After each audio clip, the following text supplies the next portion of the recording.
Samantala sa iba pang mga balita, dinala na ang OFW at death row survivor na si Mary Jane Veloso sa Jakarta, Indonesia.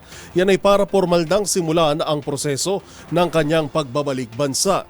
Kung makakasama nga ba niya ang kanyang pamilya sa Pasko, alamin natin sa balita ni Boy Gonzales. Kinumpirma ng pamilya ni Mary Jane Veloso na inilipat na siya ng Indonesian authority sa Jakarta, Indonesia mula sa kanyang piitan sa Yogyakarta. Sa isang pahayag ng pamilya ni Veloso, inabisuhan daw sila ng Indonesian authority na dinala na siya sa main capital upang simulan ang pagproseso ng mga dokumento ng pagpapawi sa kanya sa Pilipinas. Nakatagdasa ng magtungo ng Indonesia ang kanyang mga magulang para bisitahin doon, subalit hindi na nila itinuloy dahil sa inilipat na siya ng kulungan.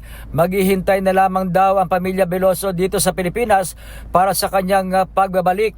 Una nang sinabi ng Department of Justice na posibleng bago magpasko ay mailipat na ng piita si Veloso mula sa Indonesia patungong Pilipinas. Noong nakalipas na linggo, nagtungo ang mga kinatawan ng DOJ at lumagda sa isang kasunduan sa Indonesia na Ministry for Law, Human Rights, Immigration at Correction para sa custody ni Veloso. Para sa MBC TV Network News, ito si Boy Gonzales, una sa Pilipinas, una sa Pilipino.